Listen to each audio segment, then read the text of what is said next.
Hey everybody, welcome back to the Addicted Bookworm, where my addiction is all over the internet. So on this channel I do book hauls, book reviews of both digital and physical media, audiobooks reviews, and so much more. And in today's video I'm going to be talking about my foray into the world of dystopia.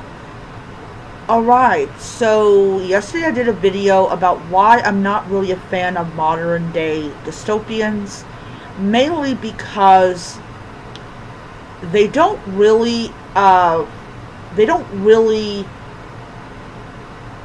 feel like a dystopian. And I'm not going to go back into that subject because I've already done a video on it. But I went and I was thinking about a lot of things yesterday while I was at work. So one of the things that I was thinking about was, what am I going to call this evil organization that is controlling people's lives? And also I was thinking about, am I going to have like quotes from these books that are part of this world, because Fourth Wing, Iron Flame, and Onyx Storm does it. And I decided to do that. I decided to have that to kind of set a mood about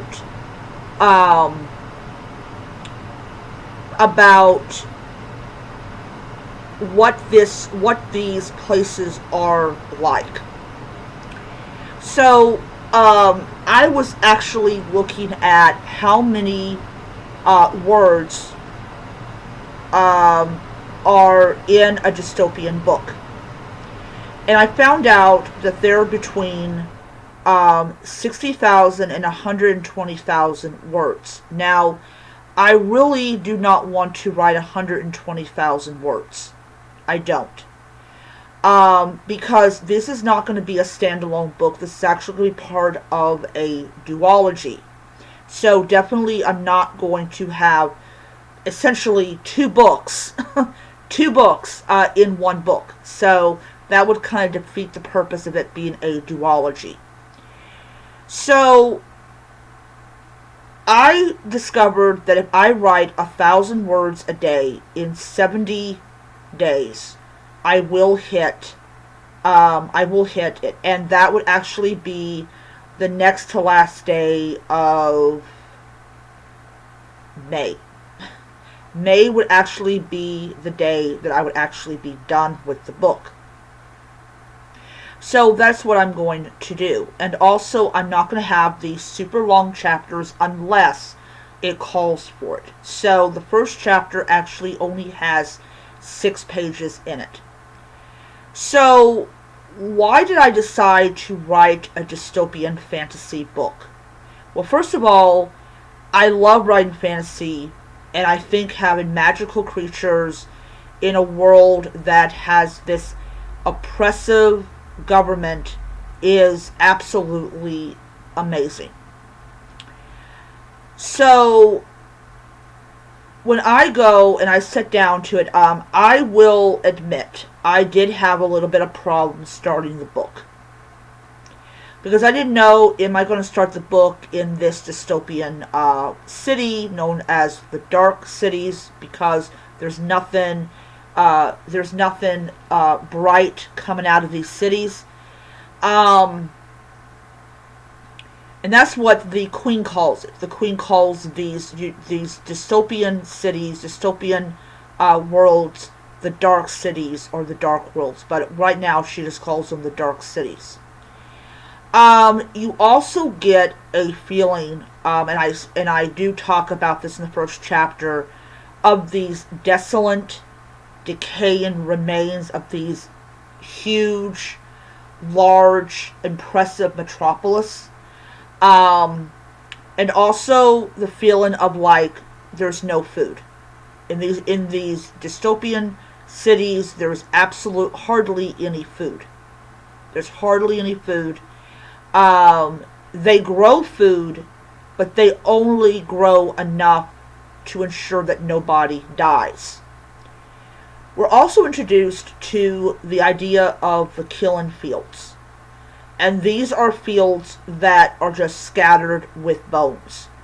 And The girl that our protagonist actually arrives in the first chapter, but she is a stillborn baby, and it is their healers with their much more advanced um, practices that enables her to come back to life and everything. So,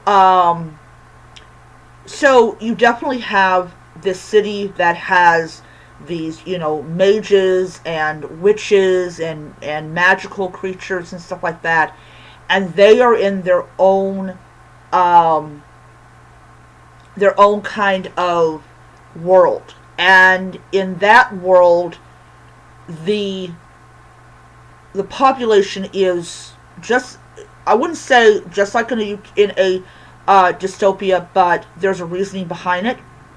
So basically, their city is inside of this very large and long um, cave system. And to ensure that there is enough food for everyone, um, birth is strictly controlled, but not in a way of, of what the dark cities do. They do that to ensure that everybody has food. And once every 5 or 10 years, they're allowed to have children. So you see Mystic, which is the name of the city, and you really get, for at least for the first like 5 chapters or 10 chapters, I'm really going to show people how this city works. But there's going to be these snippets of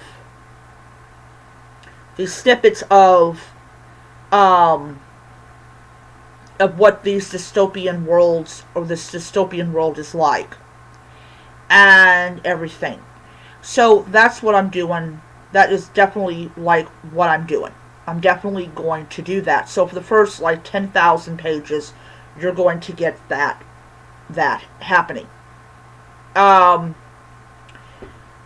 Or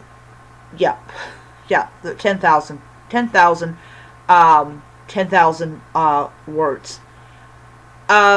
So yeah, I mean, they both have their flaws, but it's the dystopians that have the mind controlling and the laws and all that type of stuff. So I am not really going to do much talking about the book. At some point, probably as I get much nearer to when the book is about ready to be finished, I will come out and say, hey, this is what this is, and this is what this is, and all that. So, I will tell you another thing about the book is that you have this, as I said, the girl who gets saved. She's adopted by the queen. She becomes a princess, and she is given a very different kind of life than what she would have had if, well, she would have been dead. But how they dress and how they present themselves is very different than you would see in a lot of royal families with their opulence and all that. These people are very like humble and basic. They don't show off what they've got, which is not really a lot. They don't really have a lot.